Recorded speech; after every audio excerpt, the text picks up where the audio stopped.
الله أكبر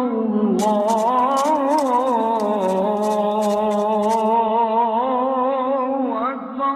لما ولي الحجاج بن يوسف الثقفي العراق وطغى في ولايته وتجبر، كان الحسن البصري أحد الرجال القلائل الذين تصدوا لطغيانه وجهروا بين الناس بسوء أفعاله وصدعوا بكلمة الحق في وجهه.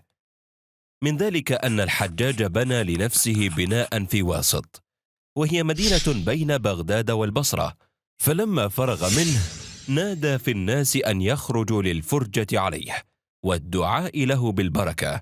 فلم يشأ الحسن البصري أن يفوت على نفسه فرصة اجتماع الناس هذه، فخرج إليهم ليعظهم ويذكرهم ويزهدهم بعرض الدنيا ويرغبهم بما عند الله عز وجل. ولما بلغ المكان ونظر إلى جموع الناس وهي تطوف بالقصر المنيف مأخوذة بروعة بنائه، مدهوشة بسعة أرجائه، مشدودة إلى براعة زخارفه، وقف فيهم خطيبا: لقد نظرنا فيما ابتنى أخبث الأخبثين، فوجدنا أن فرعون شيد أعظم مما شيد وبنى أعلى مما بنى، ثم أهلك الله فرعون وأتى على ما بنى وشيد. ليت الحجاج يعلم أن أهل السماء قد مقتوه وأن أهل الأرض قد غروه. حسبك يا أبا سعيد، حسبك، هون عليك، المخبرون محب الفتنة في كل مكان. لقد أخذ الله الميثاق على أهل العلم ليبيننه للناس ولا يكتمونه.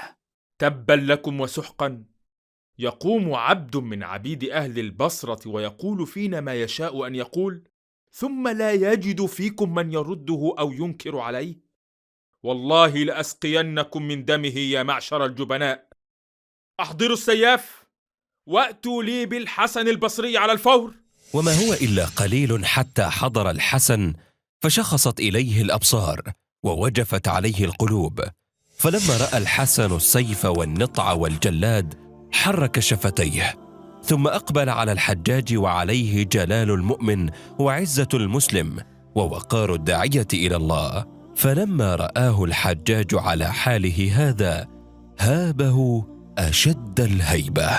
ها هنا يا أبا سعيد، ها هنا، تعال إلى جانبي. ما الذي حدث؟ ظننا أنه سيقتله. ولما جلس الحسن مجلسه التفت إليه الحجاج وجعل يسأله عن بعض أمور الدين، والحسن يجيبه كل مسألة بجنان ثابت وبيان ساحر وعلم واسع. فقال له الحجاج: أنت سيد العلماء يا أبا سعيد. ثم دعا بعطر ثمين وطيب له به لحيته وودعه. ولما خرج الحسن من عنده تبعه حاجب الحجاج: يا أبا سعيد، لقد دعاك الحجاج بغير ما فعل بك، وإني رأيتك عندما أقبلت ورأيت السيف والنطع فحركت شفتيك، فماذا قلت؟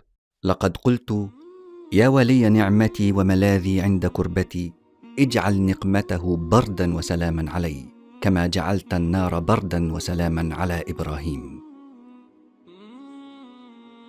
عن أبي سعيد الخدري رضي الله عنه أن النبي صلى الله عليه وسلم قال: إن من أعظم الجهاد كلمة عدل عند سلطان جائر.